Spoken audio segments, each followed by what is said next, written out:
नमस्कार मेरे प्यारे दोस्तों, कैसे हैं आप सभी। स्वागत करता हूं आप सभी प्यारे दोस्तों का आपके अपने परिवार सक्सेस इंग्लिश में। प्यारे दोस्तों, इंग्लिश की एक नई वीडियो के साथ। दोस्तों, पिछली वीडियो में हमने आपको कुछ ऐसे शब्द सिखाए थे जिनकी सहायता से आप बड़े ही आराम से अंग्रेजी को बोलना और पढ़ना सीख सकते हैं। तो आज की इस वीडियो में भी कुछ ऐसे ही अंग्रेजी के शब्द सिखाऊंगा जिन्हें सीखने से, जिन्हें समझने से आप बड़े ही आराम से अंग्रेजी को बोल सकते हैं और पढ़ सकते हैं। ठीक है, तो इस वीडियो को आप पूरा देखिएगा, बिल्कुल स्किप नहीं कीजिएगा। और अगर आपको यह वीडियो अच्छा लगे दोस्तों तो लाइक जरूर करिएगा। अगर कोई भी बच्चा है इन शब्दों को नहीं सीखे रहता है, नहीं समझे रहता है, तो उसको अंग्रेजी पढ़ने में, अंग्रेजी बोलने में, अंग्रेजी को लिखने में हर जगह दिक्कत आएगी। क्योंकि ये जो चीज़ें हैं, ये जो शब्द हैं, ये बेसिक शब्द हैं, इनको याद करना बहुत ही ज़रूरी होता है। पिछली वीडियो में जो सिखाया था आपको वह भी शब्द बहुत इंपॉर्टेंट है।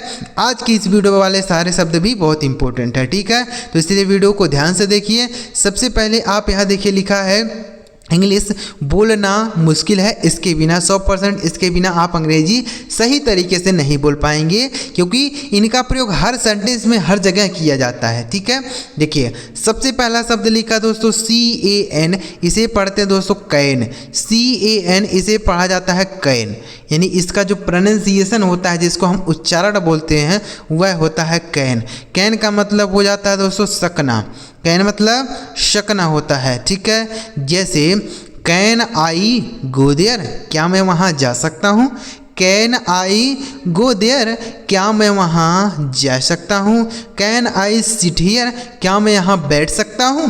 कैन आई सिट हियर, क्या मैं यहाँ बैठ सकता हूँ। तो इसका प्रयोग कैसे करते हैं, ऐसे बोलते हैं ना हम लोग कि मैं वहाँ जा सकता हूँ, मैं यह काम कर सकता हूँ, मैं इसे खा सकता हूँ, मैं दौड़ सकता हूँ, मैं पढ़ सकता हूँ। तो जो सकता हूँ बोलते हैं उसके लिए आप कैन बोल सकते हैं। क्या बोलेंगे, कैन। बहुत ज़्यादा यूज कर सकते हैं हम इसका प्रयोग करके। ठीक है, मैं इसे कर सकता हूँ, आई कैन डू दिस। मैं इसे कर सकता हूँ, आई कैन डू दिस। समझ गए, ऐसे बोलेंगे। समझ आ गया ना। आगे देखिए अगला शब्द क्या लिखा है, COULD, इसे पढ़ते हैं दोस्तों कुड। COULD इसे पढ़ेंगे कुड। कुड का मीनिंग हो जाता है दोस्तों सका। कुड मतलब सका हो गया। जैसे आप बोल सकते हैं कुड आई नाट, ऐसे बोल सकते हैं I could naught go there, मैं वहाँ नहीं जा सका। I could naught go there, मैं वहाँ नहीं जा सका। आई कुड नॉट ईट, मैं नहीं खा सका। I could not play well, मैं अच्छा नहीं खेल सका। ऐसे बोलेंगे। यानी अगर पास्ट में बोलना होगा तो कुड बोलेंगे, प्रेजेंट में कैन का प्रयोग करते हैं। ठीक है, जैसे मैं यह काम नहीं कर सका, मैं वहाँ नहीं जा सका, मैं नहीं खेल सका, मैं नहीं पढ़ सका, तो आप कुड बोलेंगे। लेकिन अगर आप प्रेजेंट में बोलते हैं मैं यह कर सकता हूँ, मैं जा सकता हूँ, सो सकता हूँ, तो कैन बोलेंगे। ठीक है, आगे लिखा है MAY, इसे पढ़ते हैं दोस्तों मे। MAY इसे पढ़ेंगे मे।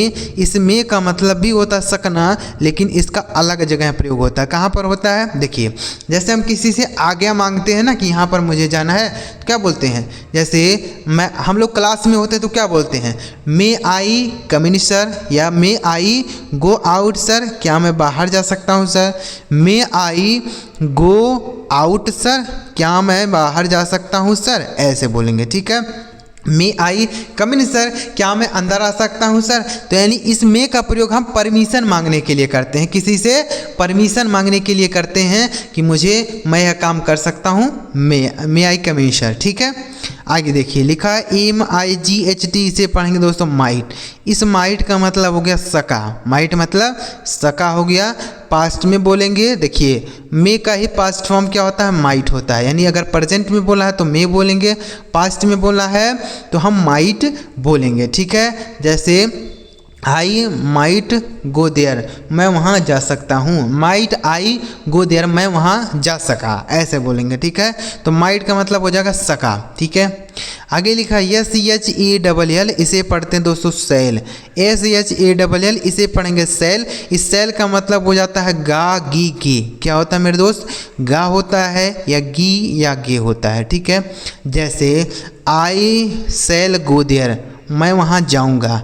आई सेल गो देयर, मैं वहाँ जाऊँगा। आई सेल प्ले हियर, मैं यहाँ खेलूँगा। आई सेल प्ले हियर, मैं यहाँ खेलूँगा। I will eat, I cell ईट, मैं खाऊंगा, ऐसे बोलेंगे। यानी अगर फ्यूचर में आपको बोलना है तो आप सेल का प्रयोग कर सकते हैं। किसका प्रयोग कर सकते हैं? सेल का। ठीक है, आगे लिखा है SCHOULD, इसे पढ़ेंगे दोस्तों शुड।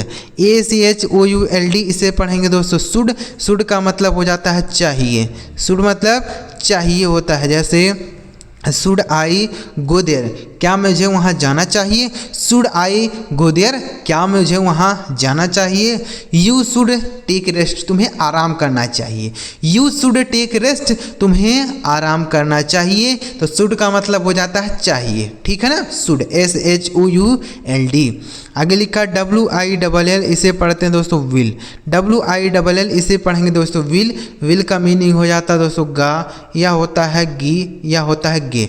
जैसे सेल का मतलब होता है ना, वैसे विल का मतलब भी गा की गे होता है। लेकिन इस सेल का प्रयोग केवल आई और वी के साथ होता है। किसके साथ? आई वी के साथ होगा। बाकी इस विल का प्रयोग सभी के साथ आप कर सकते हैं। जैसे he will go there today, वह आज वहाँ जाएगा। He will go there today, वह आज वहाँ जाएगा। ठीक है, ऐसे बोलेंगे।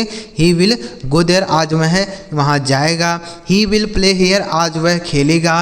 ही विल प्ले, आज वह खेलेगा। ठीक है, तो विल का मतलब होता है गागी गे। आगे लिखा हुआ WOULD, इसे पढ़ते हैं दोस्तों वुड। WOULD, इसे पढ़ेंगे वुड। इसका मतलब भी होता है गा गी गे, लेकिन पास्ट में होगा। क्या हो जाएगा?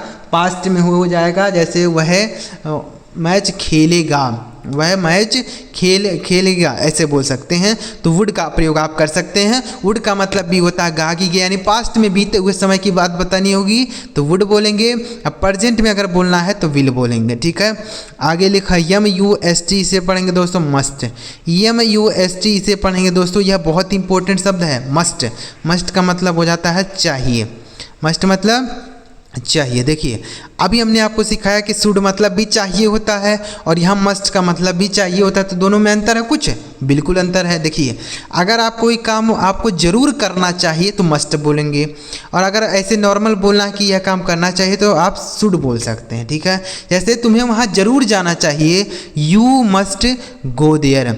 तुम्हें वहाँ जरूर जाना चाहिए, यू मस्ट गो देयर। ठीक है, ऐसे आप बोल सकते हैं। तो मस्ट का मतलब हो जाएगा चाहिए। यू मस्ट गो देयर, तुम्हें वहाँ जाना चाहिए। यू मस्ट स्लीप हियर, तुम्हें यहाँ जरूर सोना चाहिए। ठीक है ना, ऐसे। You must read this book, तुम्हें यह किताब जरूर पढ़नी चाहिए। ऐसे समझ गए ना। आगे लिखा दोस्तों DID, इसे पढ़ेंगे दोस्तों डिड। DID, इसे पढ़ा जाएगा डिड। डिड का मीनिंग हो जाता है किया। डिड मतलब किया होता है। ठीक है, लेकिन अगर यह हेल्पिंग वर्ब के रूप में लिखी जाएगी तो इसका मतलब नहीं निकलेगा। ठीक है, जैसे अगर हम ऐसे बोलेंगे कि आई डिड दिस वर्क, मैंने यह काम किया। आई डिड दिस वर्क, मैंने यह काम किया। तो यहाँ पर डिड का मतलब हो गया किया। लेकिन अगर आप ऐसे बोलते हैं I did not go there, मैं वहाँ नहीं गया, तो यहाँ पर डिड का मतलब निकलेगा ही नहीं। अगर हेल्पिंग वर्ब के रूप में लिखी जाएगी तो इसका मतलब नहीं निकलेगा, लेकिन अगर यह मेन वर्ब के रूप में लिखी जाती है तो इसका मतलब हो जाएगा किया। ठीक है, आगे लिखा है दोस्तों DO, इसे पढ़ेंगे दोस्तों डू। डू का मतलब होता है करना। डू मतलब करना होता है। ठीक है, जैसे I do my work daily, मैं अपना काम रोज करता हूँ। I do my work daily, मैं अपना काम रोज करता हूँ। तो डू अगर मेन वर्ब के रूप में लिखी जाएगा तो मतलब हो जाएगा करना, लेकिन अगर हेल्पिंग वर्ब के रूप में आती है तो इसका मतलब नहीं होगा। जैसे I do not go there, मैं वहाँ नहीं जाता। I do not go there, मैं वहाँ नहीं जाता, तो इसका मतलब निकला ही नहीं। ठीक है, तो मेन वर्ब के रूप में लिखी जाएगा तो करना हो जाएगा। हेल्पिंग वर्ब के रूप में लिखी जाएगा तो इसका मतलब हो गया क्या? कुछ नहीं होगा। ठीक है, आगे लिखा DOES, इसे पढ़ते हैं दोस्तों डज। डज का मतलब भी होता है करना, एक वचन के साथ आता है। जैसे ही डज हिज वर्क, वह अपना काम करता है। ही डज हिज वर्क, वह अपना काम करता है। ठीक है, तो डज का मतलब हो गया करना। अगर हेल्पिंग वर्ब के रूप में लिखी जाएगी तो इसका मतलब नहीं होगा। यहाँ मेन वर्ब के रूप में लिखा गया है, इसलिए इसका मतलब हो गया करना। आगे लिखा LET, इसे पढ़ते हैं दोस्तों लेट। LET, इसे पढ़ेंगे दोस्तों लेट, मतलब हो जाएगा दो। लेट मतलब दो, जैसे मुझे जाने दो, लेट मी गो, मुझे जाने दो, लेट मी गो, मुझे पढ़ने दो, लेट मी रीड, मुझे सोने दो, लेट मी स्लीप, मुझे खाने दो, लेट मी ईट, ऐसे बोल सकते हैं। तो लेट का मतलब हो जाता है दो, ठीक है। आगे लिखा NEED, इसे पढ़ेंगे दोस्तों नीड, NEED इसे पढ़ा जाएगा नीड। नीड का मतलब हो जाता है दोस्तों ज़रूरत, नीड मतलब ज़रूरत होता है। जैसे आई नीड सम मनी, मुझे कुछ पैसों की ज़रूरत है। आई नीड सम मनी, मुझे कुछ पैसों की ज़रूरत है, ठीक है, ऐसे बोलेंगे। तो नीड का मतलब ज़रूरत। आई नीड सम बुक्स, मुझे कुछ किताबों की ज़रूरत है। आई नीड सम बुक्स, मुझे कुछ किताबों की ज़रूरत है, ठीक है। आगे लिखा है DAR, इसे पढ़ेंगे दोस्तों डेयर, DAR इसे पढ़ेंगे डेयर। डेयर का मतलब हो जाएगा दोस्तों हिम्मत। डेयर मतलब हिम्मत होता है। जैसे हाउ डेयर यू, तुम्हारी हिम्मत कैसे हुई। हाउ डेयर यू, तुम्हारी हिम्मत कैसे हुई मुझे छूने की। How dare you to touch me, तुम्हारी हिम्मत कैसे हुई मुझे छूने की। तो डेयर का मतलब हिम्मत हो गया, समझ गया। तो यह शब्द आपको याद कर लेना है, एक बार रिवाइज करा देता हूँ। CAN कैन मतलब सकना, COULD कुड मतलब सका, MAY में मतलब सकना, MIGST माइट मतलब सका, SHALL सैल मतलब गागीगे, ACHOULD शुड मतलब भी होता है, शुड का मतलब होता है चाहिए, WILL विल मतलब गागीगे, WOULD वुड का मतलब भी होता है गागीगे, MUST मस्ट मतलब चाहिए, DID डिड मतलब किया, DO मतलब करना, DOES डज मतलब भी करना, LET लेट मतलब दो, NEED नीड मतलब ज़रूरत, DARE डेयर मतलब हिम्मत। समझ गए। तो आज की इस वीडियो में दोस्तों इतने ही शब्द हैं। आगे की वीडियोज में भी आपको कुछ ऐसे ही शब्द सिखाएंगे, तो इसके लिए आप हमारे चैनल को जरूर सब्सक्राइब करिए, ताकि जब हम इस तरीके से कोई नई वीडियो अपलोड करें तो सबसे पहले आपको ही मैसेज मिल जाए, ठीक है। और अगर आपने पिछली वीडियो नहीं देखी है तो आप ज़रूर जाके देखिएगा, ठीक है। चलिए मिलते हैं प्यारे दोस्तों अगली वीडियो में किसी नए टॉपिक के साथ। वीडियो देखने के लिए आपका बहुत बहुत धन्यवाद।